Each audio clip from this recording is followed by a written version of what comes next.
Hi friends, Tom Sherman with Benchmark Mortgage here. Hope you're having a great day. We've been going through this series on surviving your Serengeti, and we've been looking at the different animals that make up the animals in the Serengeti, looking at their personalities and how those personalities apply to our buyers, our sellers, and also to us. So far we've talked about the enduring wildebeest, who's an incredibly tenacious animal focused on a goal. We've talked about the strategic lion, who's very focused on establishing a plan and then executing that plan in a very strategic manner. And today we're going to talk about the enterprising crocodile. The enterprising crocodile, I love this summation of the enterprising crocodile. It's an enterprising person who explores all options and boldly seizes every opportunity. Question for you is, are you an enterprising crocodile? A lot of times we think of the person who seizes an opportunity in a negative viewpoint. We think they've taken advantage of a situation, or they've taken advantage of another person. And that's not necessarily true. We need to understand that that person is really just an enterprising crocodile. A couple things we want to be looking for when we see an enterprising crocodile in a person. Obviously, from a lender's standpoint, the enterprising crocodile is the person who comes into me and says, I got to have the best rate, the lowest rate possible. I've got to see whatever is the cheapest, lowest deal I can get. That's the one I want. That's the enterprising crocodile. You'll see the enterprising crocodile on a buyer's standpoint. So for instance, a buyer who comes in and says, hey, tell me all the nitty-gritty on this seller. Are they having problems? Are they in trouble financially? What's the situation? Let's take advantage of this opportunity. That's an enterprising crocodile. From a seller's standpoint, the same thing. Hey, I want to maximize everything I can get out of this house. I want to make sure that, if someone has to close quickly, we make more money on the transaction. And I want to make sure that I don't have to give any money for repairs, or, hey, if I can just kind of put a Band-Aid on the air conditioner and not have to buy a new one, that's what I want to do. The enterprising crocodile, very importantly, they're looking for opportunities in pretty much everything they do, and they're going to seize that opportunity when they have an opportunity to do so.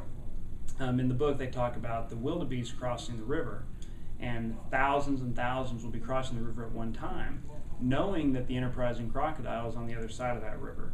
And the reality is the enterprising crocodile is looking for the weaker wildebeest, and that's the one that they're gonna go after. That's typically what's going to happen, is when someone's looking for an opportunity, they're looking to find opportunities that might possibly exploit somebody else's weaknesses or somebody else's issues, and they're going to take advantage of that. Not a bad thing, it's just something we need to be aware of. I'm going to read a couple things about the enterprising crocodile that's pretty interesting.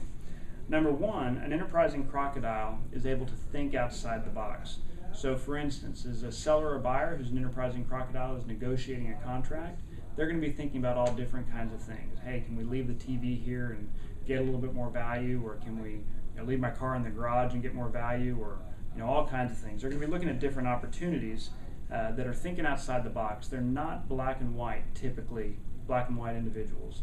They're going to be stretching the things. I had an enterprising crocodile in the other day who was asking me questions about how he could do a wrap on a house and do a lease purchase option. Every unique product out there he was asking for. He's an enterprising crocodile.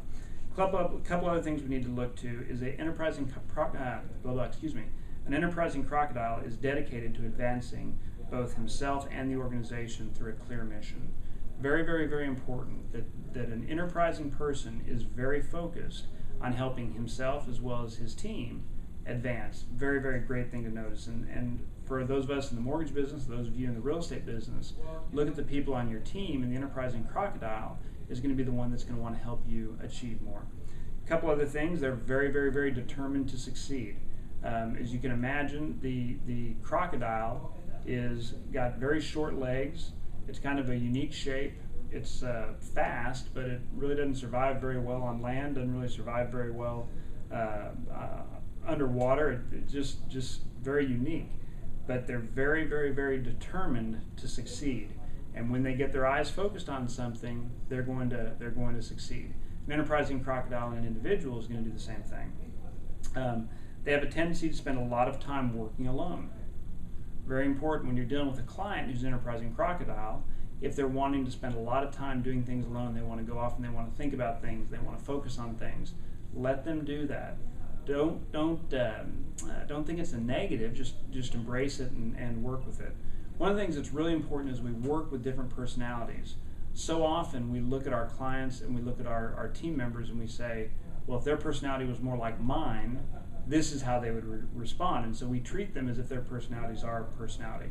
The reality is we need to understand what their personality is and communicate with them based upon what their personality is, and not with what our personality is. Thanks, guys, so much, and make it a great day.